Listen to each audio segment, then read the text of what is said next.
semaine, je fais suite à notre dégustation de la semaine dernière avec notre ami Richard Dailly, où je vais vous parler donc de la dégustation après la fermentation malolactique. Donc l'étape après cette dégustation, c'est de réaliser le sous-tirage. Donc on est en train aujourd'hui avec Anthony et Kenny de réaliser justement ce fameux sous-tirage. Donc je voulais vous montrer à quoi ça correspondait. Il n'est pas très différent du dernier sous-tirage après fermentation alcoolique. Donc la fermentation alcoolique, c'est la transformation des sucres en alcool. Et donc celui-ci est sur le même principe, mais vous allez voir, le vin a déjà bien évolué et il est un petit peu différent au niveau de sa structure, au niveau de sa clarté. Allez, c'est parti, je vous explique. Donc j'espère que vous m'entendez bien. Il y a un petit peu de bruit, c'est dû à la pompe, justement la pompe qui est là, la pompe à piston, et puis donc il y a Kenny qui est à l'autre bout en train de nettoyer une cuve. Donc pour vous expliquer un petit peu les méthodes, on a ce tableau ici qui correspond à la traçabilité de chaque cuve. On a ici donc le numéro de la cuve, on a ensuite son numéro de l'eau, ensuite sa quantité, et puis là le détail de ce qu'il y a exactement au niveau de la parcelle. Et ici donc la consigne de sous-tirage. Donc on est en route, je vais vous montrer donc sur cette cuve là. Donc le principe déjà, c'est de se mettre en bas de la cuve pour aspirer ici avec cette pompe ici, cette pompe à piston. Je ne sais pas si vous voyez. Donc l'entrée du vin se fait ici, la sortie se fait là, et c'est une pompe qui peut être réversible avec cette manette. Donc ensuite, on va le mettre dans une autre cuve ici, et vous voyez donc notre niveau, ça c'est le niveau de la cuve complète. Vous voyez le niveau, puisqu'on remplit cette cuve là, le niveau monte. Voilà. Ce qu'il faut pour éviter d'abîmer un petit peu le vin, c'est de démarrer tranquillement avec la première vitesse de la pompe, puisqu'il y a deux vitesses, une vitesse pour aller un petit peu plus vite, mais le début de la cuve, tant qu'on n'est pas arrivé à ce niveau là, on reste en première vitesse pour éviter d'apporter le maximum d'air sur le vin, puisque vous savez, le premier ennemi du vin, quel que soit le vin, c'est l'oxygène. Donc de temps en temps on en a besoin, mais il faut au maximum au cours du process d'élaboration éviter cette oxydation du vin. Et donc pour éviter de le brusquer, on reste en première vitesse jusqu'à cette partie là à peu près. Une fois qu'on arrive là, effectivement, pour aller un petit peu plus vite, on peut passer en deuxième vitesse et accélérer un petit peu la cadence de pompage. Donc pour vous expliquer un petit peu ce tableau qui nous sert de traçabilité sur chaque cuve, qui va nous décrire chaque parcelle également, l'apport de chaque parcelle. Je vais vous expliquer donc la cuve qu'on est en train de soutirer ici, par exemple. Donc c'est une cuve de chardonnay. On avait deux cuves de chardonnay puisqu'on a deux parcelles de chardonnay. Donc c'est ici bien identifié avec une cuve et donc une parcelle différente. On est, pour vous expliquer, dans ce travail de détail, vous voyez l'ensemble de la cuverie. Je vais prendre un petit peu de recul. On a donc beaucoup de petites cuves qui va nous aider dans notre élaboration parcellaire. Alors c'est beaucoup de travail de détail, vous l'avez vu notamment sur la vidéo de dégustation, mais par contre pour arriver à décortiquer un petit peu le terroir, pour arriver à décortiquer la spécificité des parcelles, c'est un travail qui est ultra intéressant et qui peut apporter beaucoup de finesse, beaucoup d'esprit terroir dans les futurs champagnes.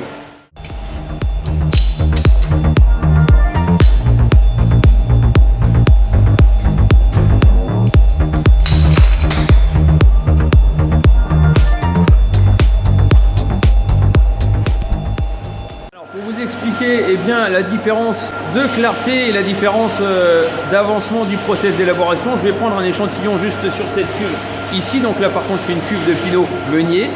Je vais prendre un échantillon pour vous montrer donc la clarté du futur champagne, donc qui va être mise en bouteille au printemps, donc au mois d'avril 2020, et qui sera sans doute commercialisé autour de 2023. Alors on va prendre un verre.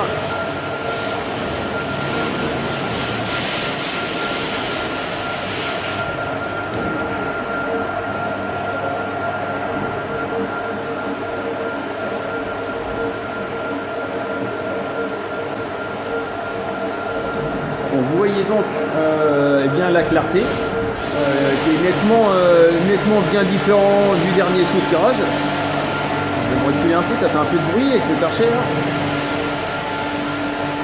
Alors j'approche un petit peu le verre.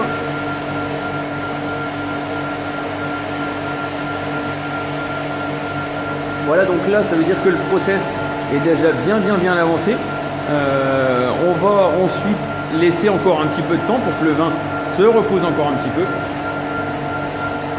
Mais genre on est déjà bien avancé. Alors je vais pas me priver de goûter forcément.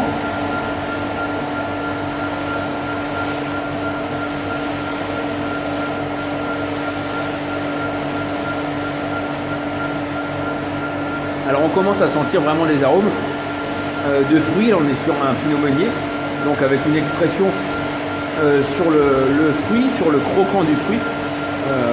Donc là c'est assez sympa. Mais c'est pas pour tout de suite.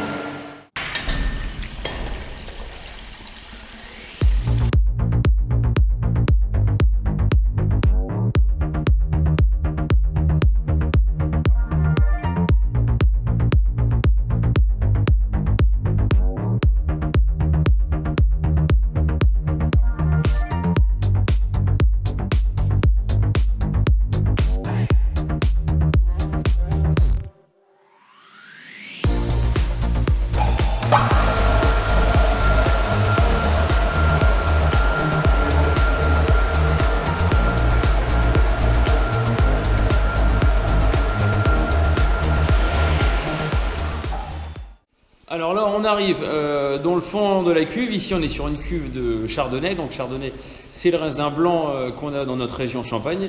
Et je voulais vous montrer bien la différence de ce deuxième sous-tirage. Je vous mets en lien juste au-dessus la vidéo du sous-tirage précédent où eh bien, on était après la fermentation alcoolique. Ici, on est après la fermentation malolactique. Et eh bien, le vin s'est déjà beaucoup éclairci. Donc je vous emmène à l'intérieur de la cuve. On est dans le fond.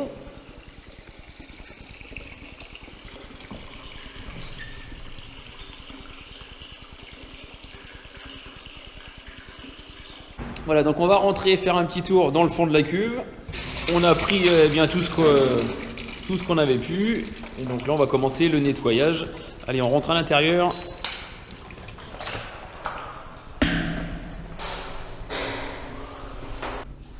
Donc voilà, j'espère que vous arrivez à voir. Je vais allumer un petit peu la lumière. Donc, eh bien, ce qui change un peu par rapport au dernier sous-tirage, eh bien, c'est qu'on a principalement du tartre sur les cuves. Voilà, donc cette partie-là.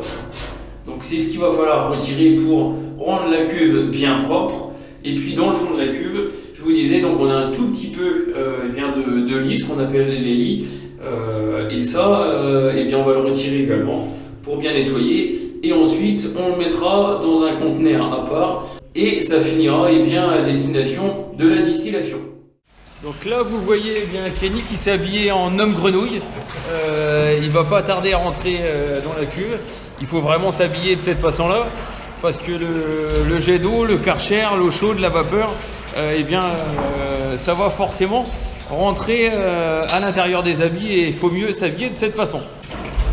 Donc là, pour l'instant, il est en train de retirer eh bien le fond de la cuve, donc les lits, avec une raclette en plastique pour pas rayer le fond de la cuve. Donc on retire déjà le plus gros.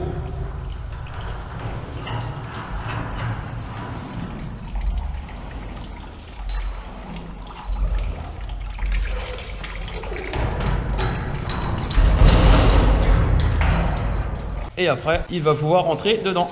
Allez, c'est parti!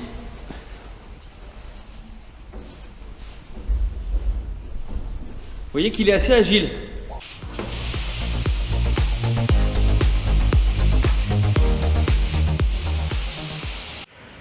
Alors juste un petit clin d'œil de Kenny. Il est mouillé et c'est bien, c'est que ça fait un peu sauna en même temps.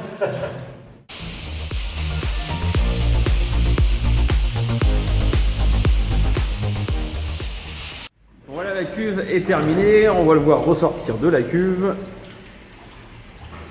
Rentrer, ça va pas trop mal, mais ressortir. Donc vous voyez, il est bien mouillé en sortant. Donc on va pas rentrer tout de suite, il y a encore pas mal de vapeur d'eau chaude, donc on n'y verra rien. L'hygiène, c'est une partie très importante du process d'élaboration. C'est même la plus importante. Donc ce nettoyage est primordial pour remettre un autre vin dans la cuve.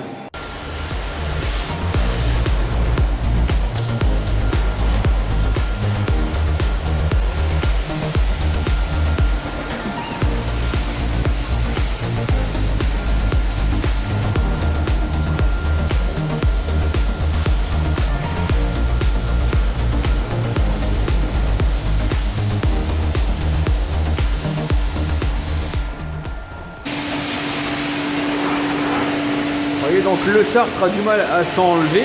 Vous voyez comment c'est difficile et avec le carter, ça rend le travail un peu moins pénible. Mais voilà, ce fameux tartre qui est issu du vin accroche énormément sur les parois, que ce soit sur la porte là ou alors à l'intérieur de la cuve.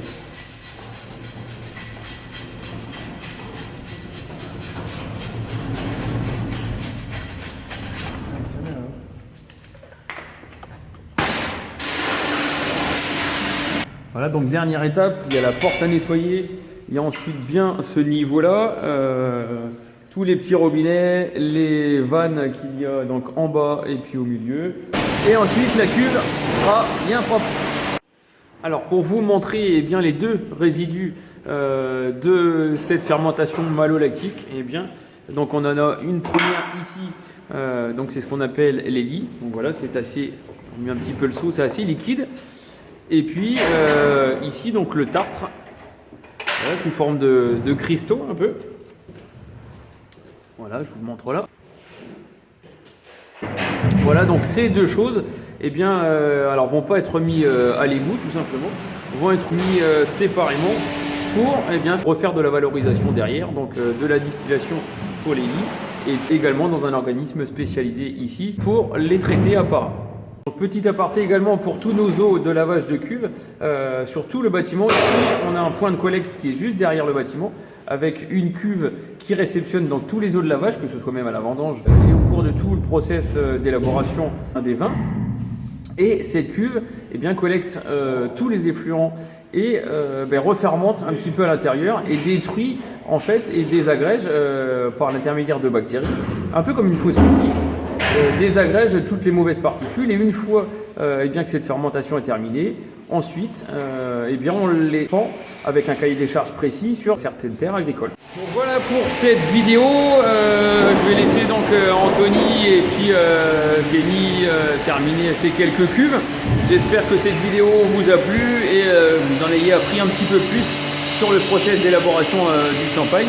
Donc juste pour la petite info, ces vins issus de la vendange donc 2019 vont être remis en bouteille au printemps prochain et verront le jour en 2022-2023. C'est ce qui est un petit peu, je dirais, atypique sur le champagne. Kenny et Anthony vont me rejoindre pour vous faire un petit coucou de fin de vidéo. Voilà, donc l'homme grenouille est en cuve. Et puis on vous salue, on vous dit à bientôt pour la prochaine vidéo. Allez, salut! Salut!